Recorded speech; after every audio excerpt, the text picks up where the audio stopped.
नमस्कार दोस्तों, स्वागत है आपका अपने YouTube चैनल विद्यालीन पर।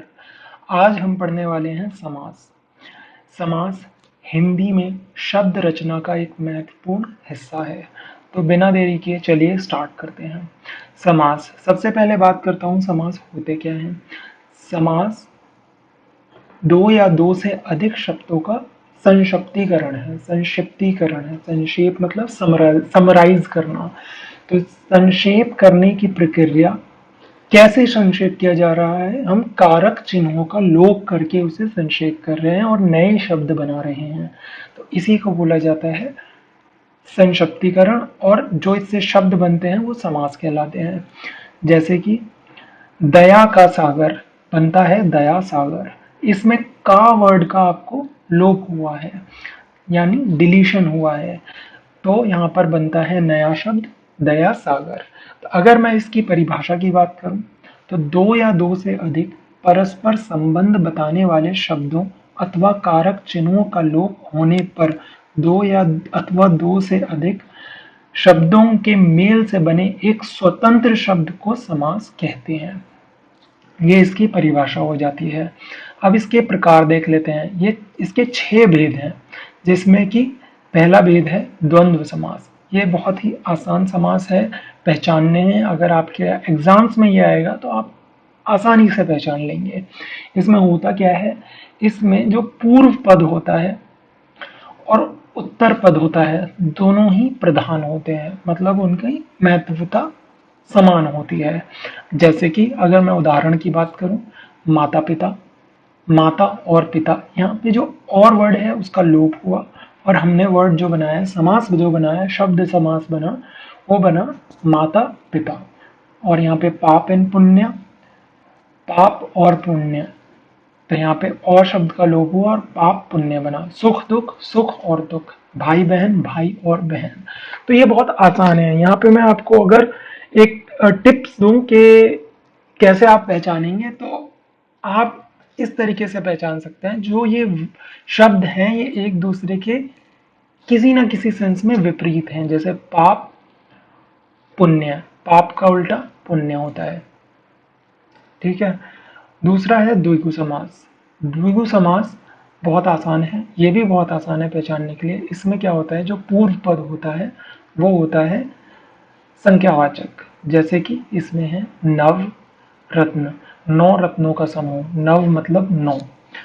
सप्त द्वीप, 7 द्वीपों का समूह। 7 यहाँ पर संख्यावाचक है। त्रिभुवन, 3 भुवनों का समूह। 3 सत मंजिला, 7 मंजिलों का समूह। तो द्विगु समास को आप बहुत आसानी से पहचान सकते हैं। यहाँ पे संख्यावाचक का यूज होता है। पूर्व पद जो होता है वो संख्यावाचक होता है, संख्या को संबोधित कर रहा होता है। तो ये होता है दोस्तों द्विगु समास। चलिए नेक्स्ट देखते हैं। अगला है कर्मधारय समास। कर्मधारय समास में क्या होता है, जो पूर्व पद होता है, पूर्व पद विशेषण होता है। विशेषण क्या होते हैं, विशेषण वो होते हैं जो किसी चीज की विशेषता बताएं, और जिस चीज की विशेषता बताई जाती है उसे बोलते हैं विशेष्य। तो उत्तर पद इसमें विशेष्य होता है। जैसे कि यहाँ पे हम देख सकते हैं काली मिर्च। तो अब यहाँ पे काली क्या है, विशेषण, मिर्च विशेष्य।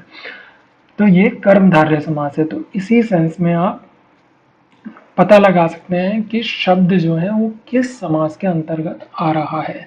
नील कमल, नीला है जो कमल, विशेषण विशेष्य। पीतांबर, पीला है जो अंबर, विशेषण विशेष्य। चंद्रमुखी, चंद्र के समान मुख वाली, तो विशेषण एंड विशेष्य। तो ये है कर्मधारय समास। नेक्स्ट देखते हैं अव्ययी भाव समास। अव्ययी भाव समास में जो पूर्व पद होता है वो अव्यव होता है। अव्यव मतलब जो जैसा जैसा है वैसा ही रहता है। तो यहाँ पे हमारे पास 2 शब्द हैं। ये पूर्व पद है यथा, और ये है स्थान। यथा स्थान का मतलब होता है स्थान के अनुसार। लेकिन यहाँ पे हम शब्दों की बात करें, जिन 2 शब्दों से मिलकर ये समास बना है वो है यथा और स्थान। तो यथा ऐसा का ऐसा ही जुड़ गया स्थान के साथ। आजीवन, अजीवन, अ जुड़ गया जीवन के साथ और बन गया अजीवन। तो यहाँ पर जो ये पूर्व पद है, ये ज्यों के त्यों ही इस्तेमाल कर लिए गए हैं, इसीलिए इसको बोला जाता है अव्ययी भाव समास। व्यय मतलब होता है जो बदला जा सके, एक तरीके से जो चेंज हो सके, इस सेंस में होता है व्यय का इस्तेमाल। अव्यव का मतलब होता है, अव्यय का मतलब होता है कि जो चेंज ना हो, जैसा है वैसा ही रहे। अगला देखते हैं, अगला है बहुव्रीहि समास। बहुव्रीहि समास में क्या होता है, यह जो समास बनता है ये किसी विशेष चीज को रिप्रेजेंट करता है, विशेष चीज को संबोधित करता है। मैं इसको उदाहरण के थ्रू समझाना चाहूंगा। उदाहरण लेते हैं, नीलकंठ। नीलकंठ, नीला कंठ है जिसका। तो अब यहाँ पे हम सभी जानते हैं कि नॉर्मली आप देखेंगे आसपास तो नीलाकंठ किसी का होता नहीं है। नीलाकंठ किसका है? शिव जी का है। जब उन्होंने जहर अपने कंठ में ले लिया था और वहां पे उसको रोक लिया था तो उनका जो कंठ था वो नीला पड़ गया था, तब से नीलकंठ, इसीलिए उनको नीलकंठ बोला जाता है। त्रिनेत्र, उनकी 3 आंखें हैं, तो वो शिव जी के लिए यूज होती है। गजानन, लाम्बोदर, ये गणेश जी के लिए यूज होता है। लाम्बोदर का मतलब होता है लंबा है उदर जिसका, उदर होता है पेट, लेकिन आज के टाइम में काफी लोगों का पेट लंबा होता है, लेकिन हम जब लाम्बोदर शब्द का इस्तेमाल करते हैं तब इसका मतलब होता है गणेश जी के बारे में बात हो रही है। चक्रपाणि और गिरिधर श्री कृष्ण जी के लिए यूज होता है। जब उन्होंने पर्वत को अपनी एक उंगली पे उठा लिया था तब उन्हें बोला गया था गिरिधर।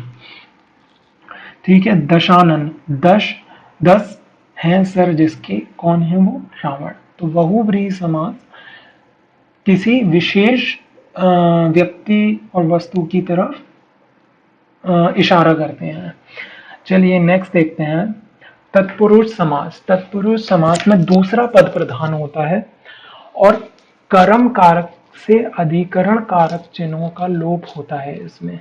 इसका मतलब क्या है मैं आपको समझाता हूँ। हमारे पास कारक चिन्ह होते हैं कुछ, हम कारक चिन्ह को दूसरी वीडियोस में कवर करेंगे, लेकिन मैं यहाँ पे आपको ब्रीफ कर देता हूँ। आपने शायद ये पढ़े भी होंगे, कर्ता ने कर्म को करण से द्वारा संप्रदान के लिए अपादान से संबंध का की अधिकरण में पर संबोधन है हे अरे ओ। तो अब जो तत्पुरुष समास है वो सिर्फ कर्म कारक से लेकर अधिकरण कारक में जो चिन्ह आते हैं उन्हीं का लोप करता है, उसी को बोलते हैं तत्पुरुष समास। हम अब इसको एग्जाम्पल के थ्रू समझेंगे। अब मैं बात करता हूँ कर्म तत्पुरुष की। तो इसमें जो को चिन्ह होता है, को, उसका लोप होता है। जैसे मनोहर, मन को हरने वाला, तो यहाँ पे आप देखेंगे को चिन्ह का लोप हुआ। जेब कतरा, जेब को काटने वाला, को चिन्ह का लोप हुआ। तो ये कर्म तत्पुरुष में आते हैं। बात करते हैं करण तत्पुरुष की। करण तत्पुरुष में होता यह है कि जो से और द्वारा का लोप होता है। जैसे रेखांकित, रेखा द्वारा अंकित, रेखा द्वारा हमने उस किसी चीज को अंकित किया है। जैसे कि मैंने यहाँ पर ये रेखा खींची है और द्वारा को अंकित किया है, इसी को बोलेंगे रेखांकित, रेखा द्वारा अंकित। तो यहाँ पे द्वारा जो कारक है उसका लोप हुआ है। रोग पीड़ित, रोग से पीड़ित, तो से जो यहाँ पर कारक है उसका लोप हुआ है। तो ऐसे तत्पुरुष शब्द करण तत्पुरुष शब्द में आते हैं। नेक्स्ट है संप्रदान तत्पुरुष। संप्रदान तत्पुरुष में के लिए का लोप होता है। जैसे कि हथकड़ी, हाथ के लिए कड़ी, तो किसका लोप हुआ? के लिए। युद्ध भूमि, युद्ध के लिए भूमि, के लिए का लोप हुआ। तो संप्रदान तत्पुरुष में के लिए का लोप होता है। दोस्तों हमें इनको ऐसे ही याद करना है ताकि एक तरीके से हमारे माइंड में, हमारे मस्तिष्क में ये मैप तैयार हो जाए, बन जाए। नेक्स्ट है अपादान तत्पुरुष। अपादान में से, अब यहाँ पे जो से है और यहाँ पर जो से है वो अलग है। करण तत्पुरुष में जो से है और अपादान तत्पुरुष में जो से है वो डिफरेंस है। यहाँ पर जो से यूज हो रहा है वो अलग होने के अर्थ में हो रहा है, कोई चीज किसी चीज से अलग हो रही है। जैसे धनहीन, धन से हीन, कोई इंसान अगर किसी इंसान का दिवालिया निकल जाता है तो वो धनहीन हो जाता है। तो यानी हम उसका जो रिश्ता है वो धन से अलग हो रहा है। पाप मुक्त, पाप से मुक्त। तो यहाँ पर जो हमारा कारक है वो अपादान कारक है, जो जिसका लोप हो रहा है। संबंध तत्पुरुष की बात की जाए, संबंध तत्पुरुष में का और की जो कारक हैं उनका लोप होता है। जैसे फुलवाड़ी, फूलों की वाड़ी। तो यहाँ पर की तत्पुरुष का कारक का लोप हुआ है। सौर मंडल, सूर्य का मंडल। और यहाँ पर का कारक का लोप हुआ है। आखिरी है दोस्तों अधिकरण तत्पुरुष। इसमें में, पे और पर आदि का लोप होता है। जैसे आप बीती, स्वयं पर बीती। तो पर का यहाँ पर लोप हुआ। नीति निपुण, नीति में निपुण। तो यहाँ पर में का लोप हुआ है। तो दोस्तों ये थे तत्पुरुष समास के भेद प्रकार।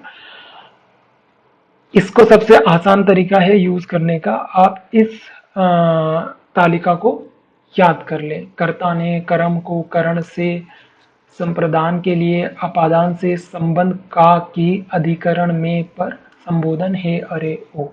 इस तरीके से याद कर लेंगे तो आपको तत्पुरुष के प्रकार आसानी से याद हो जाएंगे। तो दोस्तों आज के लिए इतना ही, मिलते हैं नेक्स्ट वीडियो में। Thank you so much.